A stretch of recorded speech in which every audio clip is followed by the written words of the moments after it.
Hapena ini kemudian nanti di bawah naungan divisi ini.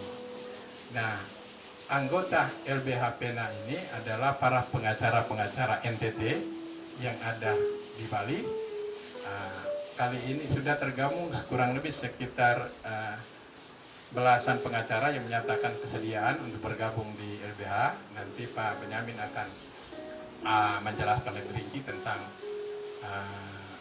keterlibatan, kemudian advokasi dan lain sebagainya. Tapi tergabung di bawah Pena NTT. Dan hal pertama yang diadvokasi adalah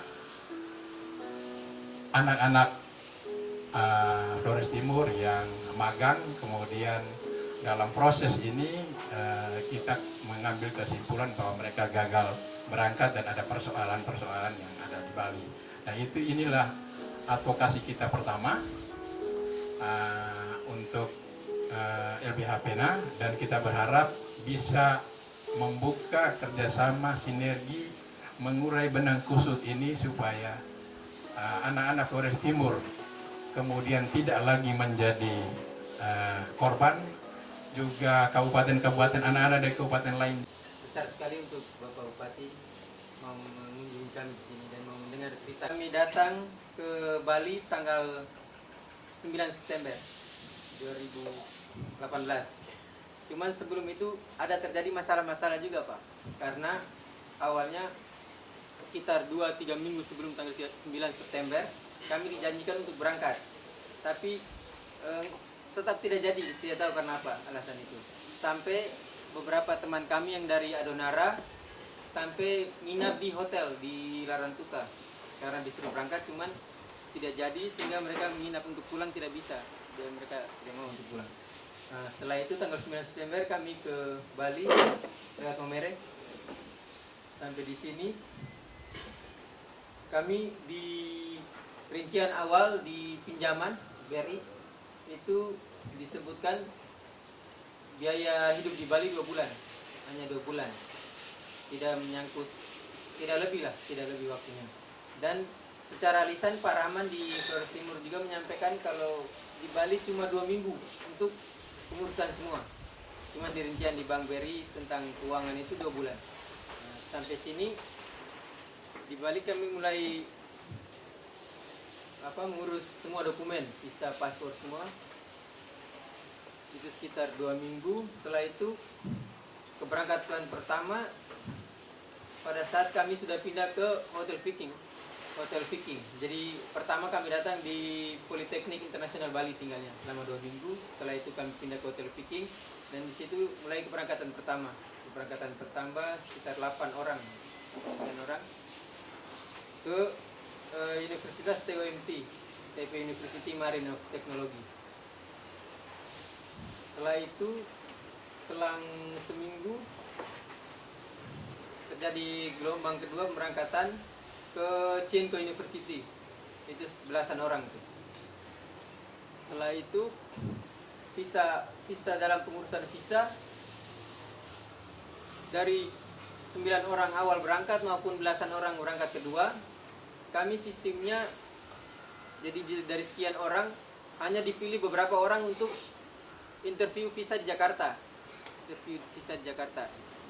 Saya juga mengalami dari 6 orang yang ke Jakarta, termasuk saya, ada teman saya juga, itu kami dari 6 orang itu disuruh untuk mengatakan kalau pekerjaan orang tua itu gajinya besar gitu, Pak, penghasilannya.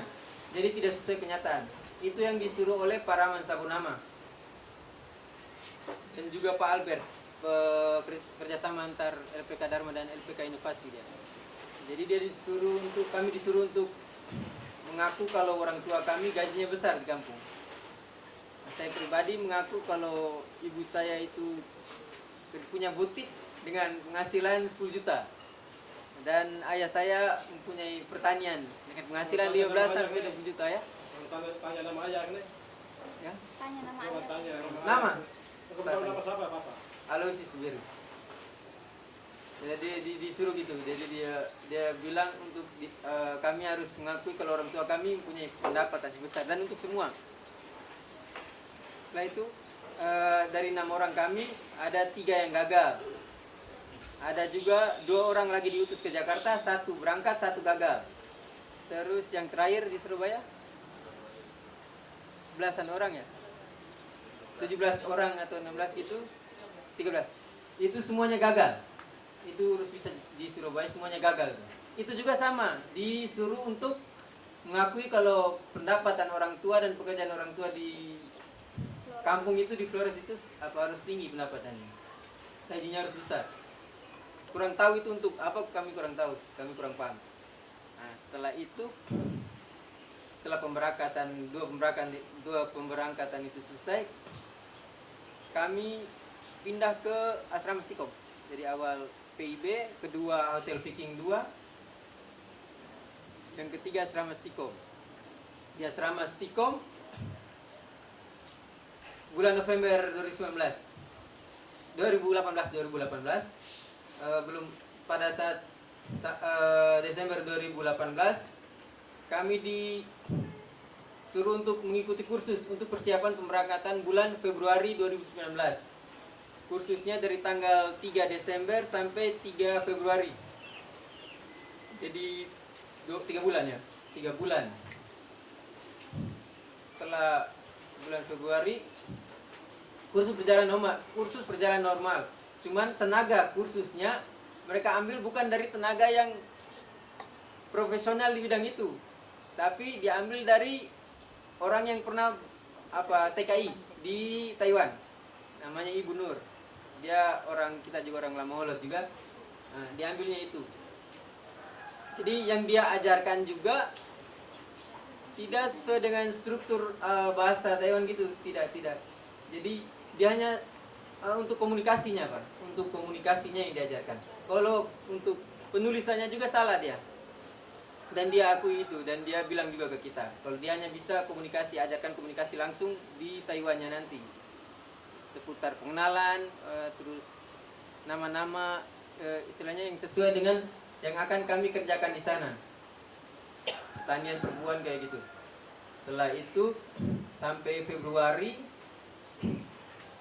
kami diberhentikan lesnya untuk mulai proses pengurusan dokumen semua, visa semuanya, medical check up. Pada saat itu kalau tidak salah ada masalah di Taiwan ya tentang tenaga kerja. Kalau tidak salah, jadi banyak kampus yang tutup pada saat itu Februari 2019. Dan dari Pak Rahman juga tidak langsung memberikan informasi lanjutan. Kami juga tidak tahu karena apa, dan itu pada saat Februari 2019 semuanya gagal, semuanya tidak ada yang dilanjutkan pengurusannya. Entah sudah diurus atau belum diurus, kurang tahu, tidak ada kabar dari Pak Rahman. Dari bulan itu sampai bulan Juni 2019 itu tidak ada hal-hal yang diberikan oleh LPK maupun Stikom Bali. Jadi kami hanya tinggal saja, hanya dikasih makan, dikasih itu, cuma gitu. Sampai beberapa dari kami memutuskan untuk pulang karena tidak ada kejelasan dalam program ini. Kalau dikatakan oleh Pak Rahman dikasih kursus, dikasih apa, tidak ada itu selama dari bulan itu, dari Februari 19 sampai Juni. Makanya teman kami 5 orang memutuskan untuk pulang ke Larantuka. Dan pada saat itu juga mereka tidak memberikan pilihan-pilihan untuk melanjutkan kursus, untuk mempersiapkan untuk September 2019 untuk ke Taiwan lagi, tidak ada sama sekali. Setelah itu pada saat bulan Juni 2019 mereka mendatangkan guru yang memang profesional di bidang itu untuk kursus Mandarin. Kalau guru yang itu memang ada itunya, spesialisnya untuk itu. Jadi mulai bulan Juni, saya lupa tanggalnya, Juni sampai bulan September 2019 itu dikasih kursus pelatihan bahasa Mandarin. Terus sampai bulan September tidak dilanjutkan karena untuk lanjut pengurusan visa. Cuman dari Lause Edi namanya gurunya, Lause Edi menyarankan kami untuk agar kita lebih paham bahasa Mandarin, kita harus bayar dia lanjut dari uang pribadi pada saat itu.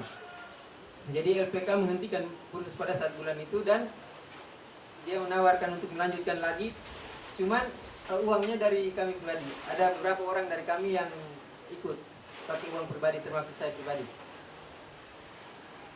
Terus setelah itu pengurusan tes, kebetulan tes dilangsungkan di Bali dan di Flores Timur dengan anak-anak baru yang gelombang 2019. Langsung dari dites langsung dites oleh dosen langsung dari kampus Cienko, kampus kampus Wufeng University. Dia datang ke Bali dan juga ke Larantuka untuk tes kami semua. Dari anak-anak tahun 2018 cuma 9 orang yang lulus di tes tersebut. Kalau yang di Larantuka kurang tahu lulusnya berapa, cuma yang berangkat 4 jadinya. Dan dari kami, dari 9 itu, setelah dipastikan oleh Paraman dan juga oleh LPK bahwa kami lulus, langsung disuruh untuk pinjam lagi di Bank Fajar. Jadi dasar pinjaman itu karena yang lulus baru bisa pinjam lagi. Dan kami, kebanyakan dari kami, kan kalau untuk urusan pinjaman tersebut harus ada tanda tangan orang tua dari kelurahan semua, dan itu ada dari kami yang memalsukan juga tanda tangan tersebut untuk yang Taiwan. Beda dengan yang Turki mungkin teman kami akan menceritakan. Jadi kenapa kami sampai memalsukan tanda tangan tersebut? Karena kami tahu kalau kami pinjam lagi, orang tua pasti tidak akan setuju gitu. Kalau kami harus pinjam lagi, dan kami juga diyakinkan oleh Paraman dan LPK untuk bahwa kami telah lulus di Taiwan dan pasti untuk bisa berangkat ke Taiwan, makanya kami mau pinjam ulang. Jadi besaran pinjaman di Bank Fajar pertama untuk anak-anak Taiwan tahun 2018 sebesar 15 juta, cairnya 13, bunga semua utangnya jadinya 22 juta. Dan itu langsung diserahkan ke LPK Dharma. Sama dengan BRI juga langsung diserahkan ke LPK Dharma. Setelah peminjaman dan dilanjutkan dengan proses pengurusan visa semua, ternyata yang lolos dari tahun 2018 cuma 2 orang, Aprianus Soleh dengan Feby Belang, dan bergabung dengan anak-anak angkatan tahun 2019. 4 orang ya? 4. Nah, setelah itu berangkat dari September 2019 itu sudah tidak ada kejelasan lagi. November baru Stikom dan LPK memutuskan untuk melakukan ini. Opsi lain untuk kami, memberikan kami opsi untuk kuliah di Stikom. Dan pada saat itu juga kami dijanjikan kerja. Dari Februari 2019, September 2019 setelah gagal visa juga dijanjikan untuk menutupi waktu kekosongan, kami dijanjikan kerja. Jadi kami disuruh tulis semua keahlian kami, bakat-bakat kami dengan nama lengkap semua, identitas, terus dikasih ke LPK, nanti mereka akan mencarikan kami pekerjaan. Sama yang dilakukan dia kemarin ke anak-anak tahun 2019 yang Stikom, mereka bilangnya kerja di Stikom Bali Group atau apa itu sama juga kami disuruh gitu juga, cuman tidak ada kejelasan. Setelah kami kumpul semua identitas semua itu tidak ada hasil, tidak ada kabar selanjutnya. Terus pada saat setelah itu kami mulai ditawarkan opsi untuk kuliah November 2019 dan langsung mulai kuliah dari bulan Desember aktifnya itu kuliahnya online offline juga. Seminggu mungkin sekitar 3 kali atau 2 kali pertemuan tatap muka, yang lainnya online. Kuliah itu cuma aktif sampai tanggal belasan Desember itu, karena mau libur Natal. Setelah itu kuliah itu, setelah libur, kami pada saat tanggal 25 Desember kami disuruh pindah ke asrama Mahendra Data yang sekarang. Itu 26 Desember 2019. 25 sebenarnya. Cuman karena hari raya kami komplain kan ke Pak Dede, Direktur LPK Dharma, untuk coba kasih waktu lain karena itu hari raya, kami harus merayakan hari raya kami.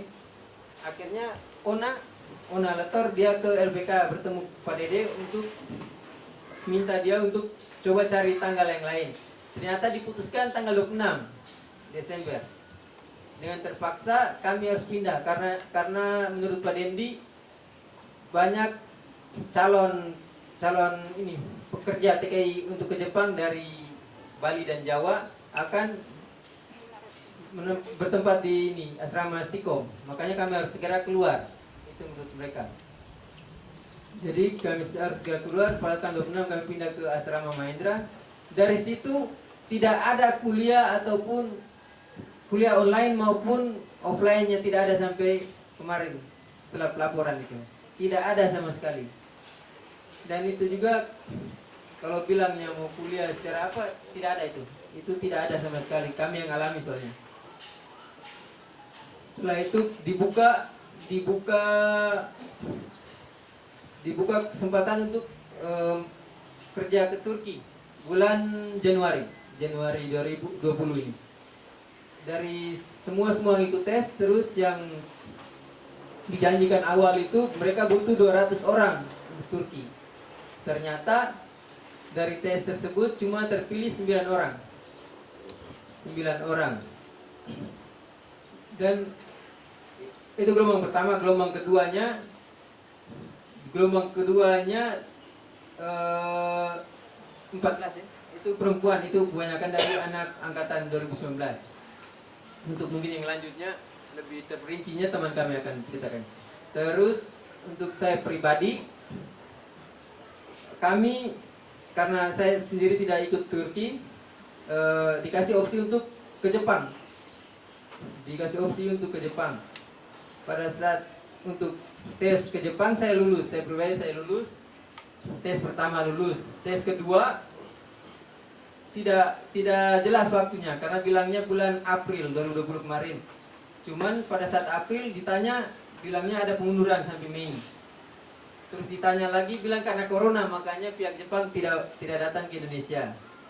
Setelah itu dikasih opsi lagi ke Polandia. Untuk yang ke Polandia, kami yang umur lebih dari 25 tahun yang dibutuhkan di sana. Jadi kami ada 6 orang. Setelah 6 orang dites, terpilih 4. Dari 4 tersebut terpilih lagi 2 hasil akhirnya, saya dengan teman saya 1. Pada saat itu kami sudah mulai les sekitar 2 hari. 2 hari les, dan kebetulan sebelum mengikuti les kami harus melunasi biaya administrasi sebesar 5.500.000. Dan kami baru dibayarkan 500.000, 5 jutanya belum. Karena kebaikan dari Miss Asia, kebetulan yang agen ke Polandia itu namanya. Karena kebaikan dari Miss Asia, makanya Pak Rahman juga bilang dia untuk kasih kesempatan beberapa hari lagi untuk bisa melunasi biaya tersebut. Makanya dia mempersilahkan kami untuk mengikuti les. Jadi selama 2 hari les, dia janji hari kedua sorenya dia janji akan bayar semua. Pada saat hari kedua les, setelah les saya telepon dia, saya tanya bagaimana tentang pembayaran biaya kursus tersebut. Cuman yang dia bilang dia akan kirim. Posisi dia sudah ada di bank pada saat itu. Dia sudah ada di bank dan dia tinggal kirim. Makanya saya langsung informasikan ke Miss Tasya. Ternyata sampai malamnya saya tanya, dia tidak respon. Saya tanya ke Miss Tasya juga, dia tidak respon. Miss Tasya juga. Besoknya kami datang, kami tidak diizinkan untuk masuk ke ruangan les. Karena belum bayar ternyata. Telepon dia lagi, dia sudah tidak respon setelah itu. Cuman pada saat pertemuan di Larantuka, pertemuan dengan orang tua semua itu, dengan bapak juga, dia bilang ke ayah saya, kalau tanggal 21 Juli itu saya siap berangkat untuk ke Polandia. Padahal dia tidak pernah bayar.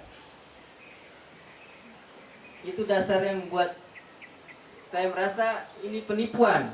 Dan dia hanya memberikan janji-janji yang palsu gitu Pak. Tidak ada kejelasan dalam program ini. Dan mungkin ada cerita dari teman-teman saya juga. Dan setelah itu puncaknya pada saat tanggal 31 Juli rapat bersama rektor di Istiqom dengan LPK juga, perwakilan LPK Pak Dendi dan Pak Rahman juga. Pada saat itu kami bertanyakan, mungkin ada videonya, mungkin Bapak bisa lihat lebih jelasnya. Kami bertanya tentang nasib kami, tentang utang-utang teman kami yang pulang, tentang semuanya. Cuman dia jawabnya untuk berangkatan, dia hanya menjawab sabar karena COVID. Alasannya tetap COVID terus Pak. Dari dulu tidak ada kejelasan. Kan kami kan bukan karena COVID dari 2018 tersebut. Dan untuk utangnya juga untuk teman-teman kami yang sudah pulang, dia bilang dia akan ditagihkan. Posisikan mereka juga kan tidak mendapatkan apa yang mereka inginkan. Masa kamu harus membayar semua itu? Terus untuk masalah tempat tinggal semuanya, yang ini juga klarifikasi untuk video LPK yang telah beredar saat ini Bapak, oleh Pak Dede Aradi. Dia bilangnya tempat tidur itu dibelikan, kasur, bantal semua dibelikan di asrama Istiqom. Padahal kasur itu kami dapat bekas punya Jepang Pak, bekas yang sudah tipis. Itu awal November 2018 di asrama Istiqom di Kebuibo. Itu kami dapat dari Jepang, pemagang yang Jepang yang bekas. Jadi tidak ada spray, tidak ada bantal juga, hanya dapat kasur yang tipis. Setelah itu untuk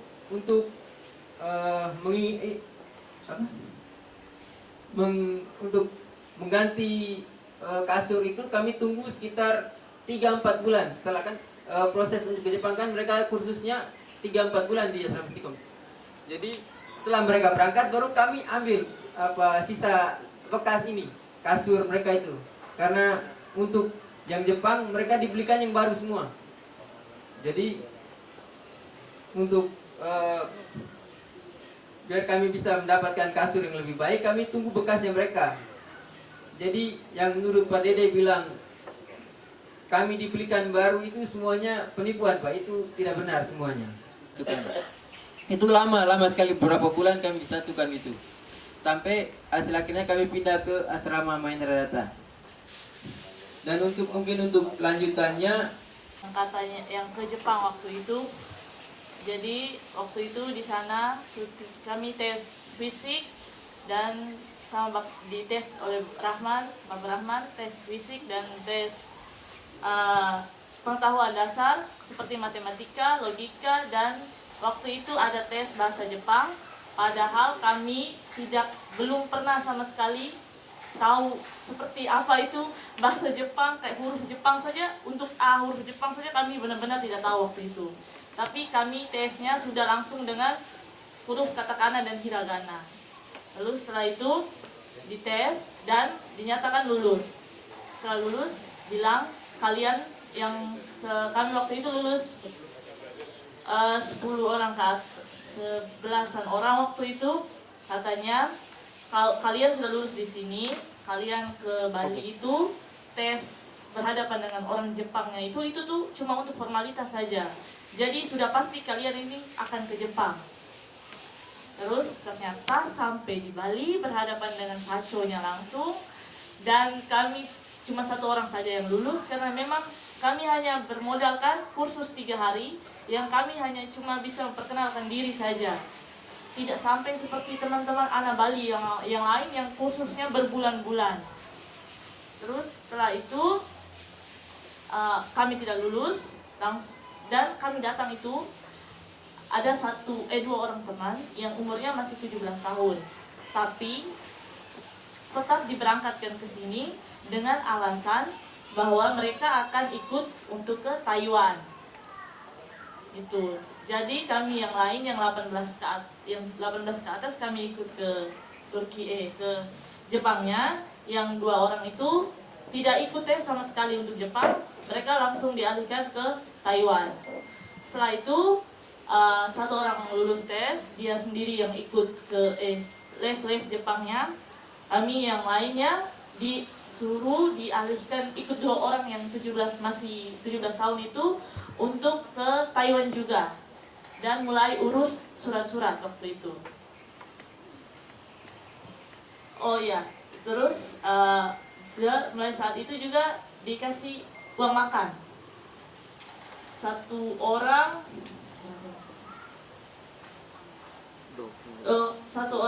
kami waktu itu itu 30.000 masih waktu masih awal tuh 30.000 per hari. Jadi 3 kali makan. Terus kasurnya juga walaupun kami dari sana tapi kasurnya juga kasur bekas yang mereka yang sudah jalan ke Jepang. Jadi tidak ada bilang kasur baru tuh, tidak ada, itu semua kasur bekas. Terus disuruh urus surat-surat semua, paspor, visa belum. Sampai yang tunggu Kakak Nelo mereka datang dari sana, baru kami mulai urus visa. Dan ternyata tidak lolos. Katanya visanya tidak lolos. Saya juga ikut wawancara visanya ke Surabaya. Dan itu juga seperti yang Kakak Nelo bilang, itu kita masuk itu diajar omongnya begini, harus bilang orang tua kita itu penghasilannya seperti ini gitu. Terus di atas 15 juta waktu itu bilangnya. Terus setelah itu ternyata gagal. Lalu kami juga pernah waktu itu untuk sekamar 10 orang kami perempuan. Padahal kan perempuan kan Bapak, jadi banyak sekali kita punya barang-barang, terus satu kamar harus dengan 10 orang. Sedangkan tempat tidurnya itu cuma ada 4 atau 5 waktu itu. Itu kami juga pernah alami sebelum Kakak Nelo mereka datang ke asrama. Terus saya juga pernah kerja 2 kali. Saya kerja pertama waktu itu bertepatan dengan les bahasa Mandarin. Tetapi waktu saya sementara kerja, tiba-tiba Pak Rahman bilang, sudah mau berangkat, berhenti kerja. Akhirnya saya juga, oh iya sudah mau berangkat, berhenti kerja. Ternyata tidak jadi. Lalu saya cari kerja lagi, dan sama seperti hal itu juga, bilang mau berangkat, tidak boleh kerja lagi. Sudah, saya berhenti lagi kerjanya. Dan ternyata sampai sekarang tidak jalan-jalan. Pada intinya saya murni Pak, murni membantu mereka. Tidak ada saya memberi. Oh enggak, saya tidak ada cari jabatan. Saya jiwa saya. Pak tidak tahu untuk menjatuhkan cepat. Itu jiwa saya.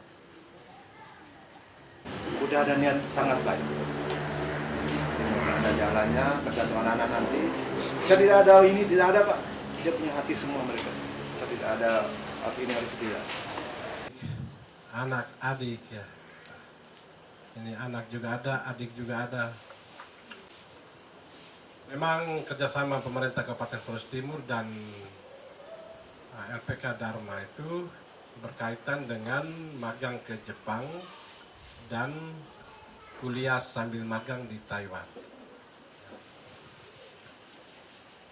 Dan pemerintah memang menyambut baik ya, tawaran seperti itu karena banyak juga masyarakat di Flores Timur yang tidak bisa melanjutkan kuliah. Padahal ada keinginan untuk itu. Jadi kalau saya berpikir, artinya bahwa kalau magang sambil kuliah ya baiklah ini. Memang saya sering memantau juga. Ya. Karena memang Ona juga ada di situ ya. Ini Ona ini kapan berangkat mereka dengan teman-temannya. Jadi intinya itu ya, kerjasamanya itu untuk magang di Jepang dan kuliah sambil kerja di Taiwan. Yang berikutnya, ketika informasi mulai berkembang, kemudian ada pertemuan dengan orang tua. Tepatnya itu tanggal 17 Juli. Tanggal 17 Juli saya bertemu dengan orang tua. Jadi saya menyampaikan dalam pertemuan itu bisa buat pilihan-pilihan. Ya karena waktu sudah 2 tahun itu waktu yang lama, sementara kita tidak tahu pandemi ini sampai kapan. Sehingga saya sampaikan kalau mau tetap ikut ini program, bisa tetap tinggal di Bali, bisa juga pulang ke Flores Timur sambil menunggu. Bisa juga berhenti dari program ini. Karena memang anak-anak yang berhenti dari program ini juga, itu tidak menyampaikan secara ke pemerintah Kabupaten Flores Timur. Tetapi waktu itu semua orang tua waktu itu menyatakan bahwa waktu itu video call juga ya ke Bali dan juga ke Taiwan. Iya ya. Tidak. Tanggal 17. Itu 2019. Oh, tidak. 2018 tidak. Kalau 17 Juli 2020 baru-baru. Ya maksudnya angkatan 2018 tidak ikut Pak. Cuma 2019. Oh 2019 saja. Rapat kemudian video call sama dengar ngomong juga dengan mereka gitu ya. Ya kemudian ya waktu itu pilihannya lebih banyak yang mau tetap di Bali. Tetapi di bulan Agustus mulai ramai.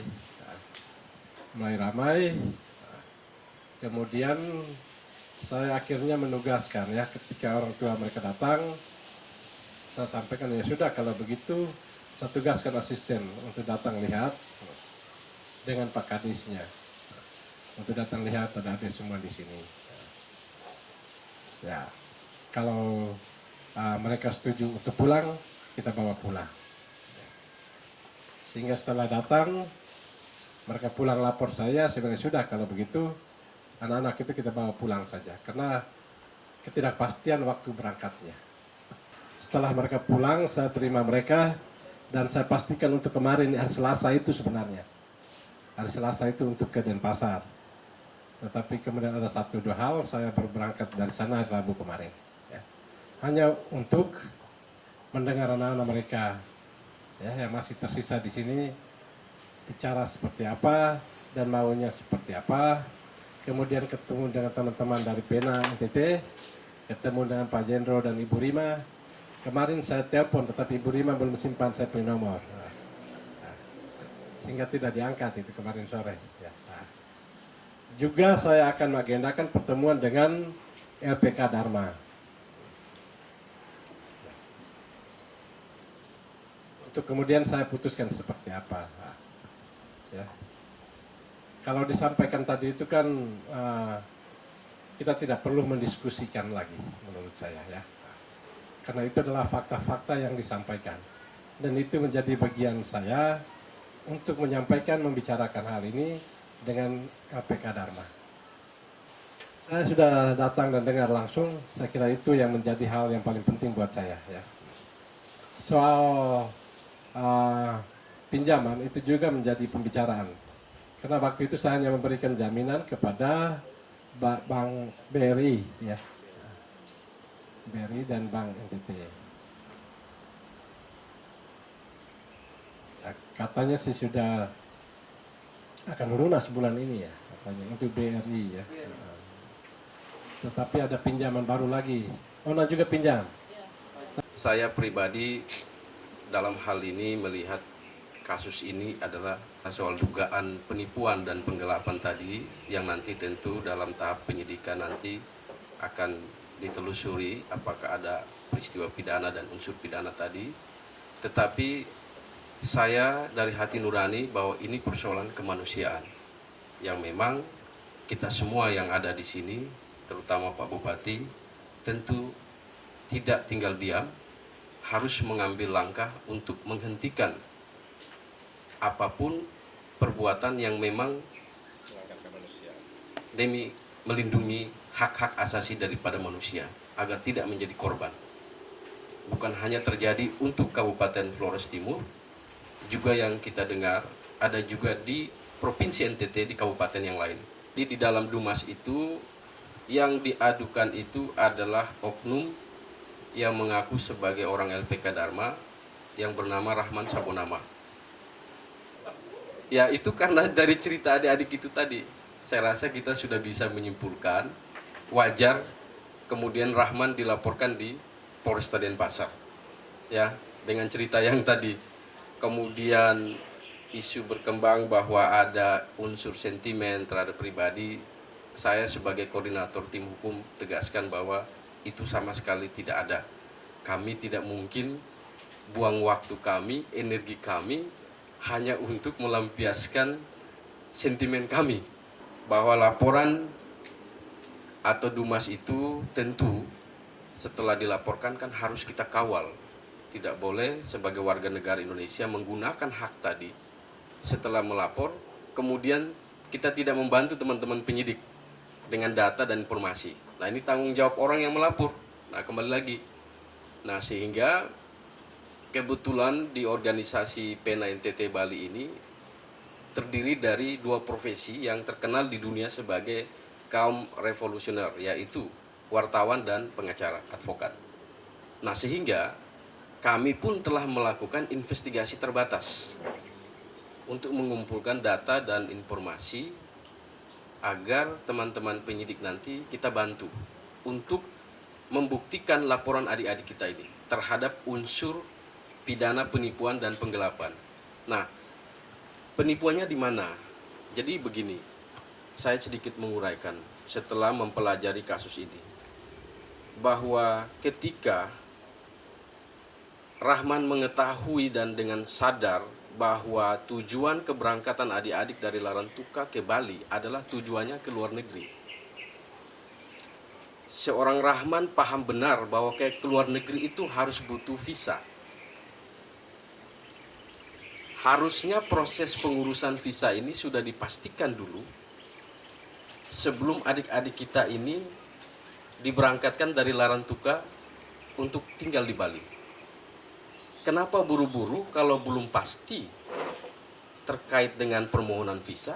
Kenapa buru-buru memberangkatkan adik-adik kita dari Larantuka dalam jumlah 52 orang angkatan 2018? Kenapa buru-buru diberangkatkan ke Bali? Ini pertanyaan. Saya mau mulai dari sana untuk mengurai unsur penipuannya. Ini ada hubungannya dengan pinjaman di Bank BRI yang sejumlah 21 juta sekian itu. Dikalikan 52 orang 21 juta yang semuanya masuk ke rekening LPK Dharma. Pada hari dan tanggal itu, rekening LPK Dharma saldonya menjadi 1 miliar sekian juta. Oke? Apakah adik-adik ini mau berhutang di Bank BRI kalau nasibnya hanya sampai di Bali dengan kehidupan miris seperti tadi cerita adik-adik? Tentu tidak ada yang mau. Tapi uang itu yang sejumlah 1 miliar sekian masuk ke rekening LPK Dharma, itu kemana? Dinikmati oleh siapa? Nah, inilah yang kita minta agar penyidik membongkar. Ya, rekening korannya, dilihat transaksi keuangannya. Siapa yang menikmati keuntungan atau manfaat material daripada adik-adik yang diberangkatkan dari Larantuka ke Bali tahun 2018. Apakah uang sejumlah itu untuk makan 52 orang selama 2 tahun habis? Saya rasa kita hidup di Bali, kita tahu biaya hidup di Bali berapa satu hari, dan uang itu pasti tidak habis. Faktanya hari ini adalah uang itu dikemanakan, tidak jadi berangkat ke luar negeri. Kuliah pun tidak jelas. Kita ini pernah kuliah semua di universitas. Kuliah itu ada KRS-nya, dosennya jelas. Habis setelah kuliah ada ijazahnya. Mana ada orang kuliah nggak ada ijazah? Berarti kan apa ini namanya? Ya kan? Lalu kursus. Kursus itu juga harus ada sertifikatnya. Sehingga jelas selesai kursus ada sertifikat sebagai bukti bahwa dia telah menyelesaikan sertifikat apa. Sehingga keterampilan dari kursus itu dinyatakan dalam sertifikat tadi. Sehingga kami melihat dalam kacamata hukum, kursus kuliah di Stikom ini hanya cara atau modus yang digunakan oleh oknum tadi untuk sengaja mengulur-ulur waktu, ya, dalam tanda kutip kita bahasa kita bilang meninabobokan adik-adik, supaya walaupun sekarang 2 tahun baru ngah, orang Bali bilang baru sadar, wih udah 2 tahun ya, tadi udah kerja, mau berangkat nggak jadi. Nah, ini semua kita akan uraikan nanti bersama teman-teman penyidik untuk kita sama-sama membuktikan bahwa ada peristiwa hukum pidana di sini yang mengarah pada penipuan dan penggelapan.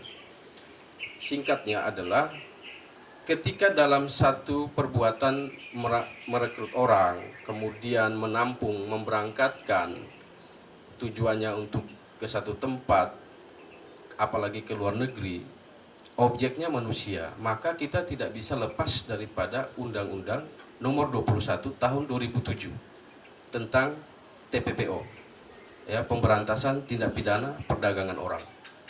Di dalam pasal 1 ayat 1 menyebutkan bahwa apabila dalam proses perekrutan, pemberangkatan, penampungan seseorang dari satu tempat ke tempat lain, baik di dalam negeri maupun di luar negeri, yang ada unsur pidananya, entah itu pemalsuan dokumen, entah itu penipuan, entah itu penjeratan hutang, itulah yang namanya perdagangan orang atau human trafficking. Nah, kenapa kita minta penyidik agar ini dibongkar? Kita tidak sedang berbicara kepentingan 6 orang anak yang sekarang berjuang menuntut keadilan. Kita berbicara tentang menyelamatkan sekian banyak orang yang berpotensi menjadi korban, khususnya dari wilayah NTT. Ya, saya ingat Bapak Gubernur sudah menyatakan bahwa stop kirim orang NTT ke luar negeri. Karena banyak kejadian pulang dalam bentuk peti mati, buka pun sudah nggak boleh.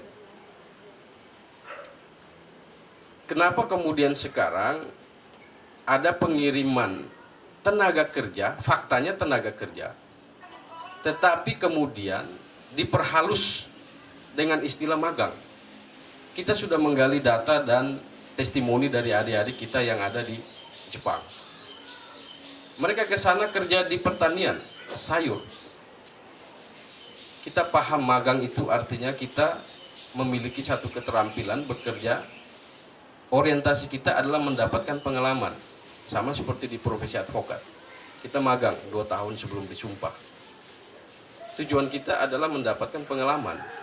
Nah, kalau kerja di pertanian sayur, tidak perlu jauh-jauh ke Jepang. Di Bali, mungkin dia lebih bermanfaat. Di Baturiti, ya, Pak Jenderal. Tidak perlu jauh-jauh ke Jepang. Nah, ini artinya bahwa fakta hari ini yang terjadi bahwa adik kita yang sekarang ada di Jepang itu statusnya sebagai tenaga kerja Indonesia. Tetapi pada saat perekrutan tadi disebut mereka itu magang.